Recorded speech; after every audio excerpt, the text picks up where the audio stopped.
planet's on fucking fire. Hey everybody, I'm Nikki and you're watching Backyard Politics.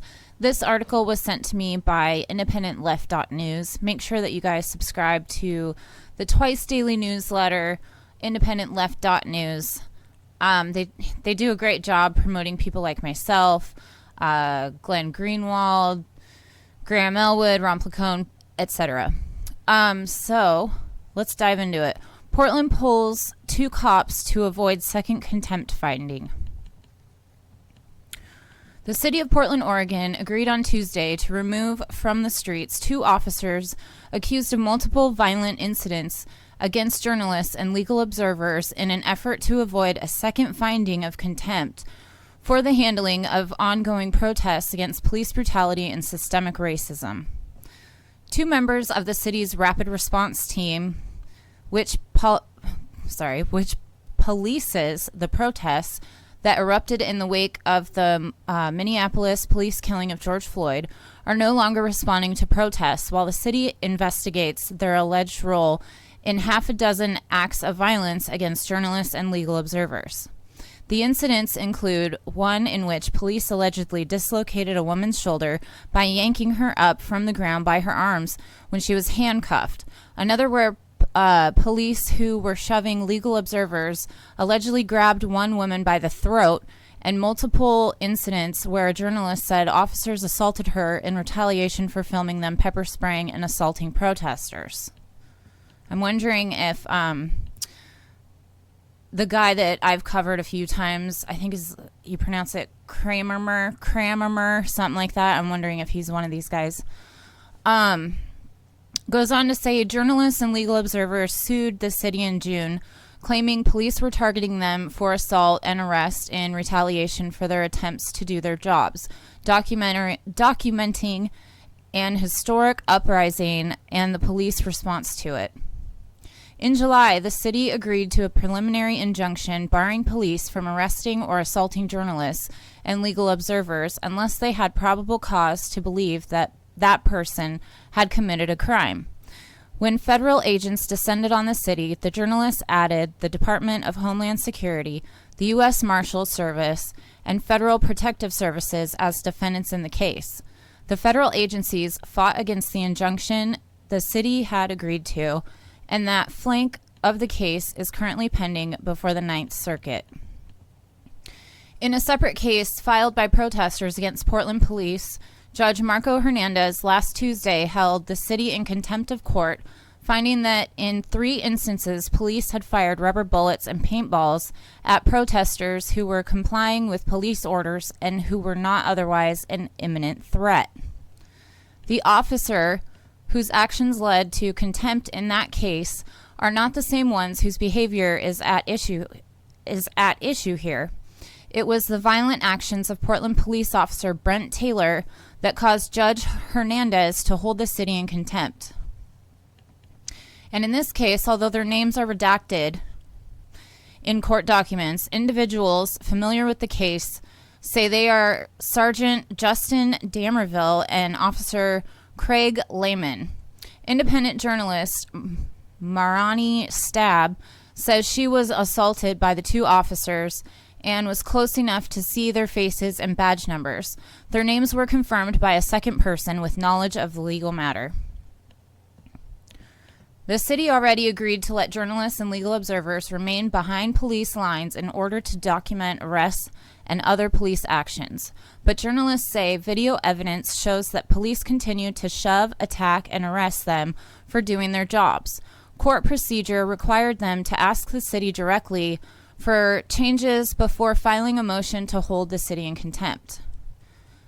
And on Tuesday, the city agreed to take action to avoid risking contempt a second time, signing a stipulation in lieu of a motion for contempt, basically a document where the city promises to provide the kind of changes the journalists would have sought by asking a judge to hold the city in contempt of the injunction.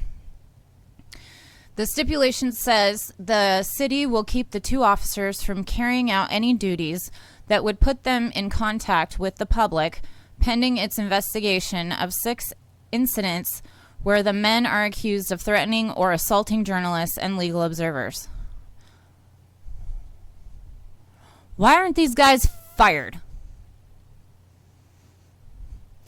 And then it says, and if it decides to return either officer to public duty, the city promised to give the journalists at least 3 days' notice so they can file their contempt motion before that happens.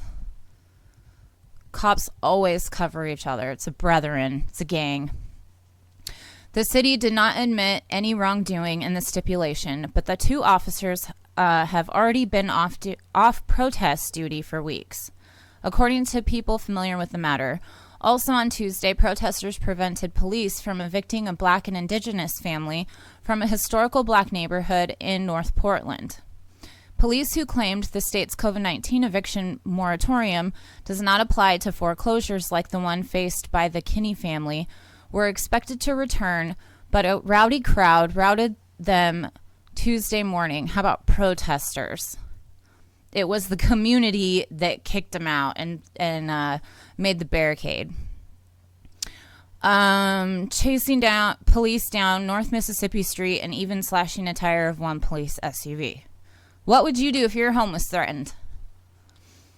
Portland Mayor Ted Wheeler announced Tuesday night that he was sending police back to complete the eviction using all lawful means. By the way, he's a Democrat. I am authorizing the Portland Police to use all lawful means to end the illegal occupation on North Mississippi Avenue and to hold those violating our community's laws accountable, Wheeler said in a statement. There will be no autonomous zone in Portland. They're not calling it an autonomous zone anyway. So this is from last night. Investor at center of North Portland occupation says he's ready to sell Red House back. So look what direct action will get you. The reason that these cops are even being investigated is because of citizen journalism. They caught them on film. They caught them on their phones. The only reason this is happening is because there was a call for direct action and people showed up. They got loud, and Portland and Red House, Mississippi, were trending on Twitter.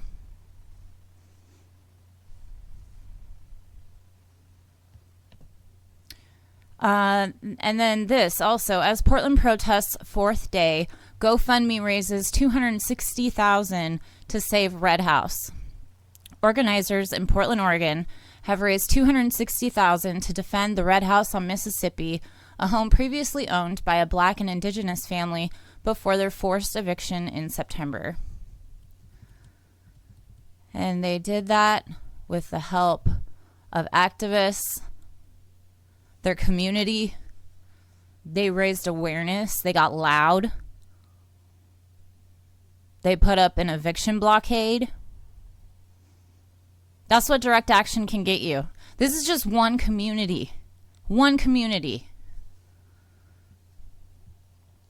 Which brings me to what Jimmy Dore is asking of all of us. Please pressure Ro Khanna and all progressives in Congress to withhold their vote for Pelosi as Speaker unless she agrees to bring Medicare for All up for a vote. It will only take around 8 to 15 progressives to pull this off. This is your leverage. Please use it. Force a Medicare for All vote. And then the retweet was Ro Khanna that said, people who have lost health care during a pandemic. 14.6 million, the United States. And then he says, this is why we need Medicare for All. Well, guess what? Jimmy's saying, let's pressure them. Pressure your local progressive representatives.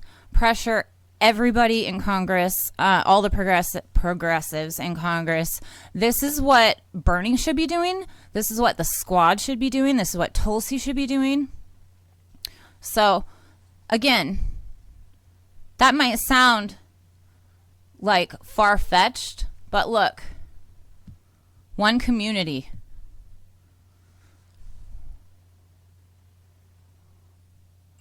So, get loud.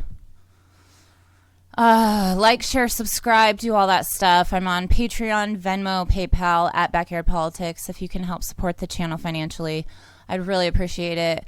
But yeah, like, share, subscribe. All of that helps this channel. I need to get to 1,000 subscribers so I can go live from the ground at protests like the ones that I just showed you. So if you can help spread the word about this channel, I'd really appreciate it. And get loud, like I said. Cause a stink. Make your voices be heard. And you never know what's going to happen. So have a great day. Medicare be with you.